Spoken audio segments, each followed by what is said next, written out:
What's up, y'all? It's D about to react to this vid. It's titled "The Culture is Rewarding Bird Behavior," and y'all get mad when we say it. Ooh. Okay, she about to go in as she should, because there are too many birds out here that people look up to because they're celebrities, so they try to justify their behavior. No, we're not having it. So let's hear what she has to say. Let's watch. By the title, we're going to be talking about this whole culture of what people online call bird brain. And some of the biggest birds. Why the girls get so defensive. Look at her and her feathers. You call it out. I'm pretty sure I'm going to lose subscribers for this one, but hey, they don't call me Queen Chama Trigger for nothing. Before we even get into the examples, I do want to say this though. It's not a hate video. You know, I'm not dragging these women, and it's not me pretending like I'm above the culture. I consume the same music. I see the same headlines. I've even written lyrics that lean into that competitive bird brain energy before. Like, I'll be real. So it's not necessarily judgment, but I think it's observation. The older I get, the more I see. What I've been noticing for the past year is that every time a celebrity woman is involved in a messy situation with a man, the fans rush to defend it. Not all the fans, but a lot of them. The behavior gets reframed as confident. It gets reframed as nonchalant. It gets reframed as she's just having fun. And the minute someone says, nah, this is definitely bird brain behavior, or it just looks unhealthy, people act personally offended. That reaction is what made me want to do this video, because it's bigger than Summer Walker. It's bigger than Mariah the Scientist. It's bigger than Cardi B or Scotty with the Body or any individual name you can plug into this conversation. I think it's about what we as a culture reward. It's about what we clap for. It's about what we excuse when it involves our faves. Now, the reason this video is happening right now is because I saw a TikTok, and I know this is kind of random. It just came across my TL, but it said exactly what I've been thinking, just in a much more vulgar way. But I'm going to play the clip and come back. I fear that, you know, bird brain have found like a way to kind of make themselves feel better about being a bird brain, low down, dirty, you know? And I'm gonna use Summer Walker as an example, but she's not the only one, because I've seen it so many times. Like, y'all justify being the root of another woman's pain by playing this pimped out game when you're really just a horrible person. Like, thank you. You're just a horrible person. And then somehow, or they'll be like, oh, well, the man is in the relationship, so it's up to him. He needs to do the right thing. Just birds. Every single time, y'all make it seem like y'all don't care about these men. Y'all be f***ed up about these men. And I'm gonna use Summer Walker as an example, right? Because Summer Walker is a beautiful, talented, financially free. Like, I don't know what's in her pockets, but I'm pretty sure she's a millionaire, right? You're a woman who has access to all of these rich-ass bachelors who you can deal with and not have to hurt other women with. And they will trick on you. If all you want is a trick, there are so many women willing to trick on you. But to you, it makes more sense to with a man who you don't care about, who he's really sucks, like you couldn't be with him every day, all because he tricks. You love that man, and it's okay. You're obsessed with that man, and you. She was on his voicemail whining and crying and begging to be with him. You don't want that girl's position, honestly. From what I'm seeing, you're begging the man to be in his phone under Pizza Hut and all of these crazy ass antics, and somehow you've convinced yourself that the girl is the problem and she's picking with you because he cheats with other women. That does not make it okay. The thing with bird brain is somehow they find ways to make themselves feel okay with the they do. Like, okay, so he's cheating with others, so let me add myself to that. I agree with that 1000%, because we all have a moral compass to a certain degree, okay? And people have to justify their behaviors so that they can sleep well at night, so that they can look at themselves in the mirror. So they say all of these ridiculous things just to try to cope, and that's what Summer is doing. No, you're still a shitty person. You're still a shitty person, and we have got to stop glorifying bird behavior, because then when you get your ass in a relationship and that man dog walks you, y'all be wanting sympathy.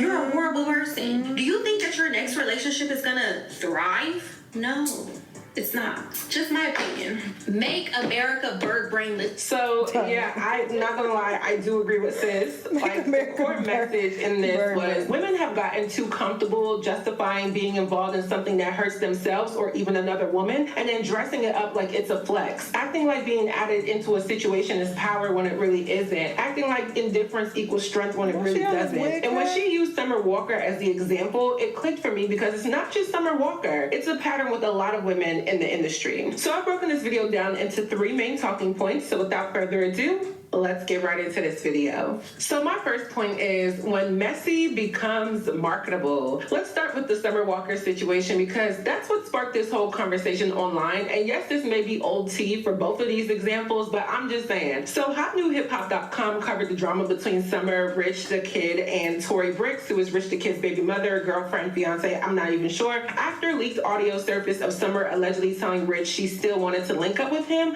while he was engaged. According to the article, the audio suggested she congratulated them publicly while privately still entertaining him. And of course, the Pizza Hut detail took over the timeline, and that was the idea that she didn't care if he had her saved under a fake name in his phone. I guess he had her saved under the name Pizza Hut. And that detail kind of became like a meme in its own. It became kind of like a punchline in this whole thing, and it definitely means that she was content. Meanwhile, what was actually happening? A man engaged, two women publicly in conflict, allegations of harassment, DMs posted, Rich claiming Summer was pursuing him, Summer saying Rich doesn't even like Tory saying she's been dealing with this for the last 2 years, and the blogs framing it as just another complicated situation. And you know what fascinates me? Instead of the internet saying this is unhealthy, which a lot of people did, don't get me wrong, the situation kind of became entertainment. It became a debate. It's like, oh, well, if a man is doing something bad, we can't blame Summer Walker because that's on that man for doing something wrong. Birds. Absolutely not. What did Ayala Van Zandt say? Not on my watch. Birds of a feather. Not on my watch when you disrespect another woman. Not on my watch.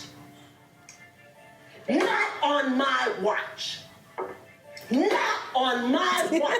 It literally has become commentary about who's winning a lot of times in these examples, and there's so many of them. So the participation of Summer Walker got reframed as, oh, she's bold, she's just allowing him to trick on her. Still got that on her like I said, the man deserves accountability, but participation both of them are trash just because the man is worse. I cannot private y'all. Like, you can buy me a new phone if you don't know the number and oh my god, it's still on here. Pizza Hut for all I care. I'm not gonna post it. She is such a bird, bruh. Nothing. Now compare that to the Mariah the Scientist situation. Again, Hot New Hip Hop also reported on Young Thug proposing to Mariah at his hometown hero show, and she said yes. And I believe the moment went viral because the headline centered around her engagement ring, so the focus shifted to aesthetics, not just the engagement and celebrating love. So a lot of the comments were about how it looked and the jokes and people critiquing the design, and also people just saying like, why would you want to marry this man and he has like 4 or 5 kids, different baby mamas, he hasn't been faithful, he doesn't seem to kind of respect her. I can't even answer that question for you. And he busted. She wants commitment out of love, not obligation. Who wants to look at that for the rest of their lives? It's a very great thing to desire, but looking at what we've seen online, I just don't know. Okay, everything kind of centered around the spectacle of it all. The ring, people thought the ring was ugly and atrocious. I personally think it's a little too gaudy for me, but I mean, dang, maybe that's what she likes. But in these viral moments, I think the drama becomes entertainment for the public. But like when we look at the nitty gritty of things, a lot of this is just aesthetic content. You know what I'm saying? You're looking at it, you like the girls, you like how they look, you like their talent, maybe even like the rappers, the people that they're dating. But I think in both situations, the deeper question about stability and foundation is really not the focus. A lot of it is just mess, and a lot of it is. And listen, I'm not shallow at all. Okay, you don't have to be the best looking thing ever, because I'm not saying I'm the best looking thing ever. Okay, so it's not like, oh, you gotta be top model,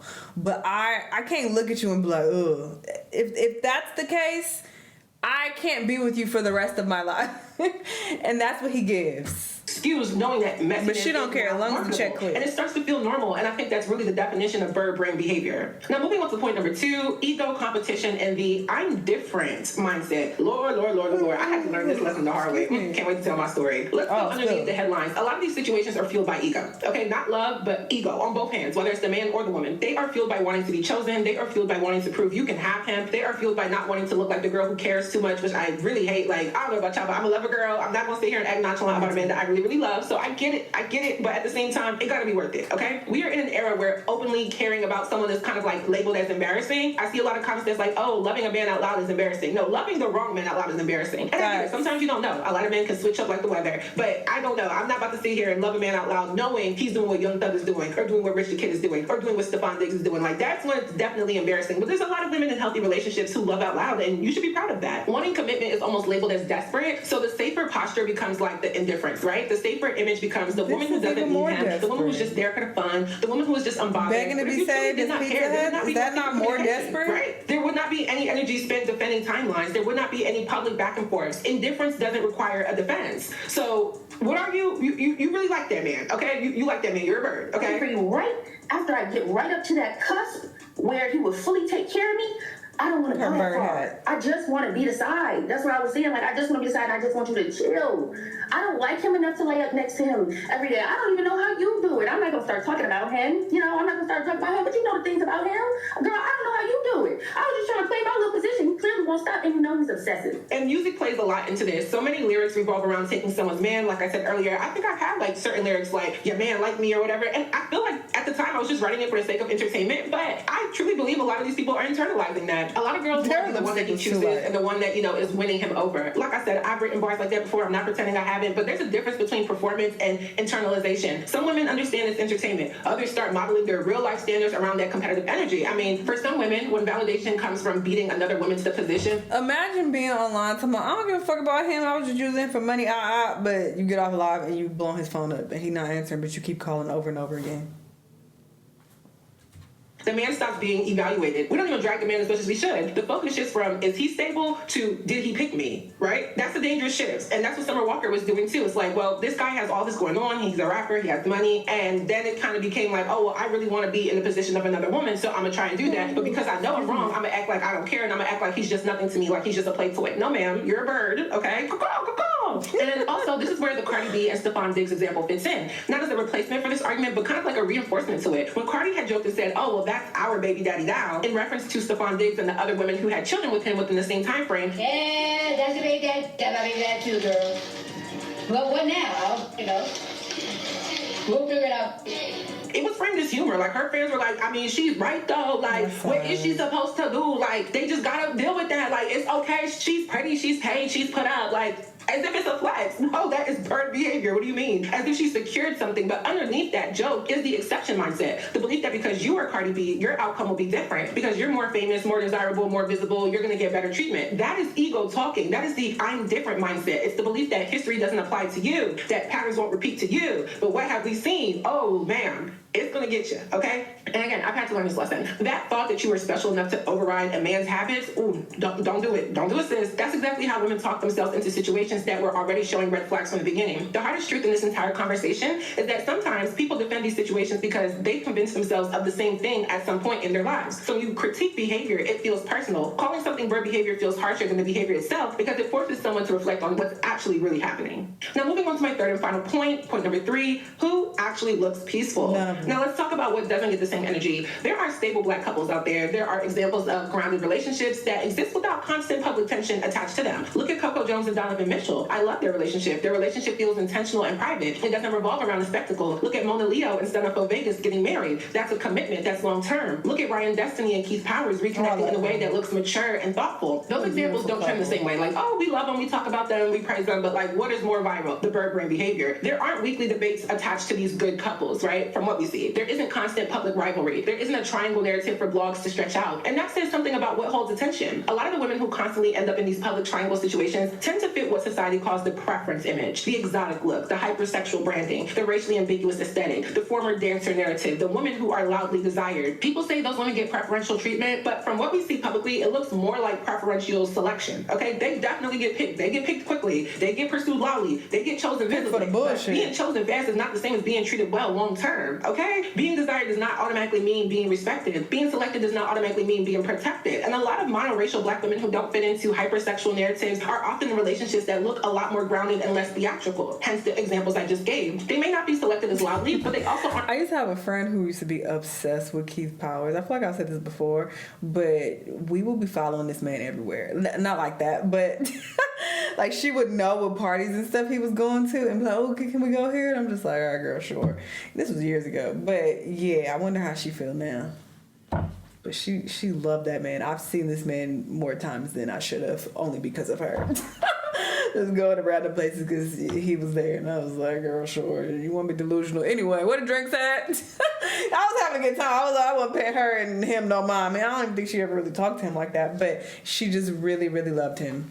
constantly in the middle of public triangles, like I said. And I think that really is important because it challenges the idea that being the preference guarantees better outcomes. In reality, being the preference often just means you're part of the storyline faster. I ain't even trying to be shady. And when the culture keeps glamorizing selection over stability, women start chasing being picked instead of being valued, which is bird brain behavior. That still ties back to ego. Ego wants the position. Peace requires discernment. Take it from me, ladies. Trust me, I've been there. Now, just my closing thoughts. At the end of the day, this conversation is not about tearing the women down. I did call them birds, but honestly, sometimes I just gotta keep it real. Like, what do y'all want me to do? Some people be like, if you say the wrong thing, you're just such a horrible person. You hate these women and you're jealous. I'm not jealous of anybody and their situations. I don't want none of this in my life, and thank God I don't have it. But it is bird behavior. I have to call it, and it's almost like there's an affinity to be a bird, let alone to defend a bird. This is all about examining what we defend so aggressively. It's about asking why calling out bird behavior feels more offensive than the behavior itself. The men in these situations deserve accountability. Like I said, that is very clear, but also so does the participation in it. And if we continue to celebrate competitive dynamics while hoping for peaceful outcomes, the disconnect will keep repeating itself.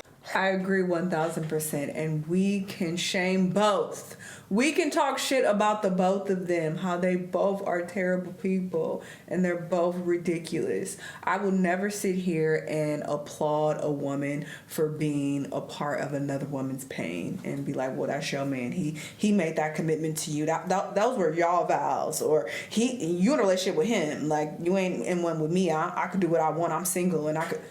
That's just so fucking trifling. Like, where is your decency, your self-respect? Like, no, I'm going to shame that woman as well. Just as well as I'm going to shame the cheating, trifling man. Like, what are we talking about? So, yeah, I think birds definitely come up with these excuses to make themselves feel better because deep down they know that this is trash behavior and they know that, you know, it's nothing to be proud of. So they have to justify it by saying these bird things. Okay, and you have other birds in the comments who agree. Like, well, a man can't be taken away. Well, the popular bird line they like to use is that, a man can't be took. You can't steal a man. He goes where he willingly goes, or whatever dumb shit they be saying. It's like, all y'all are birds and trifling. Jesus. Y'all let me know what y'all think, though, and I'll see y'all on the next one. Bye.